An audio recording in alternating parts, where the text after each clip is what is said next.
Bonjour et bienvenue dans votre nouvelle vidéo. J'espère que vous allez bien, que tout se passe bien pour vous. En tout cas, le but aussi de cette vidéo, ça va être que ça se passe encore mieux, en tout cas peut-être même mieux plus souvent.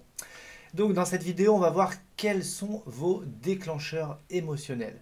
Quels sont vos, on pourrait dire, sources de stress. Mais quand on dit source de stress, tout de suite, ça paraît très vague. C'est un petit peu la phrase un peu bateau. Et du coup, le cerveau, il va pas connecter parce qu'en gros, il dit oui, c'est bon, je connais. Et il va pas voir. Donc c'est pour ça aussi qu'on change un petit peu comme ça la façon de nommer les choses, hein, comme j'avais déjà fait une vidéo là-dessus, attention comment vous nommez les choses. Dès qu'on change comment on nomme les choses, eh bien le cerveau, ah, il y a une nouveauté là-bas, il est curieux, il va voir. En tout cas, à quoi ça sert de mettre à jour ces déclencheurs émotionnels?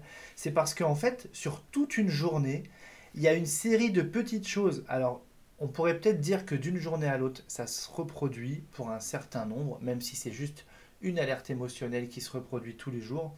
Et puis sinon, ça va être plutôt sur la semaine et on va voir qu'il va y en avoir différentes et parfois ça se représente. En tout cas, rares sont les déclencheurs émotionnels qui se produisent une fois par an, par exemple. Donc il y a cette forme de récurrence, de répétitivité.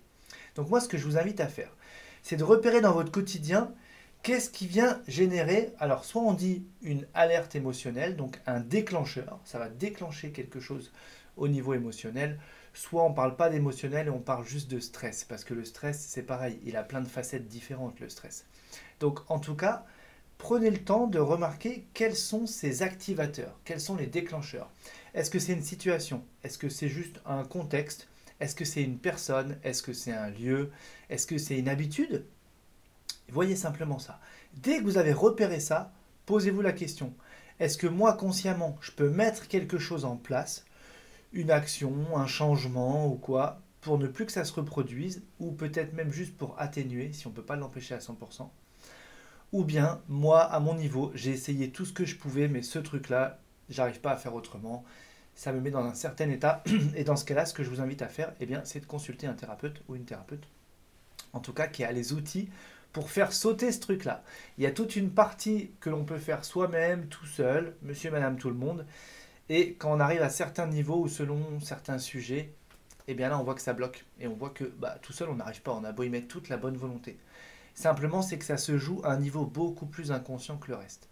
Quand c'est un niveau assez conscient, on peut reprendre le contrôle rapidement et parfois on va dire ça me dépasse, c'est plus fort que moi. Vous voyez? Eh bien, c'est là où on peut consulter quelqu'un qui est bien équipé, qui a les outils et qui va faire sauter ça à la dynamite pour que vous en soyez libéré. Donc l'idée en tout cas, c'est d'être plus tranquille, plus serein, le plus longtemps possible, gagner en régularité. Et pas faire comme ça des pics, des hauts, des bas, ça va plus, ça va plus, ou bien quand ça va pas, on sait pas trop pourquoi, et quand ça va, on sait plus non plus. Enfin, vous voyez ce que je veux dire? Donc l'idée, c'est de pouvoir maintenir les moments où ça va bien plus longtemps et savoir pourquoi ça va bien, et quand ça va pas, repérer pourquoi ça va pas en se disant, ok, est-ce que la prochaine fois que ça se reproduit, je peux agir, réagir différemment pour ne plus que ça se reproduise? Ou bien est-ce qu'en amont, je peux mettre en place une action, un changement d'habitude, quelque chose qui fait que je vais éviter que ça se reproduise la prochaine fois? Donc, mettez à jour vos déclencheurs émotionnels, prenez le temps de lire votre quotidien, de voir un petit peu comme ça. Alors, qu'est-ce qui me fait réagir? Parce que, en fait, parfois, vous savez, on réagit tellement vite, tellement souvent, tellement par habitude, par réflexe, que on ne se voit même pas réagir. Donc, mettez de la conscience. Vous voyez, c'est comme on ne s'entend pas toujours penser.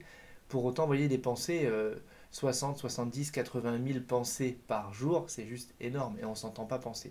Donc, toutes ces petites réactions émotionnelles, qu'est-ce qui va se passer? C'est qu'en même temps, ça va jouer sur toute votre énergie, tout votre corps, votre fréquence, etc. au global.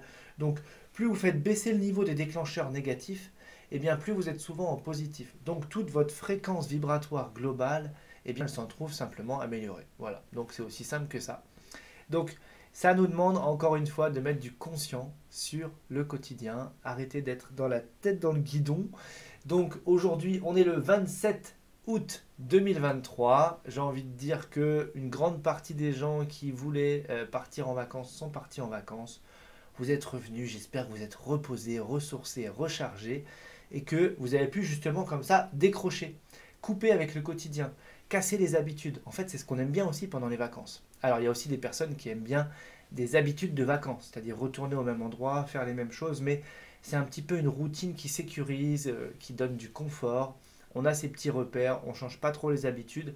Comme ça, on sait qu'on va aller se reposer, mais il n'y a pas trop de nouveautés, pas trop de surprises, et ça ne fait pas trop de nouvelles informations entrantes à gérer. Puis il y en a d'autres qui adorent la nouveauté à 1000%, et boum, qui partent comme ça dans l'inconnu, ou bien tous les ans dans quelque chose de nouveau.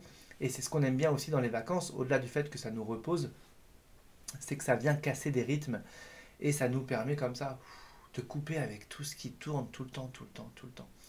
Voilà, donc en tout cas, j'espère qu'à cette période de l'année, c'est assez propice pour vous pour le faire, même si peu importe à quel moment de l'année vous regardez cette vidéo, véritablement, on peut toujours, dans son quotidien, prendre du recul et puis faire ce qu'il faut.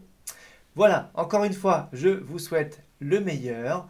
Pouce en l'air si la vidéo vous a plu, petit commentaire si ça vous dit et j'y réponds avec plaisir. Et puis bah moi, je vous dis déjà à demain.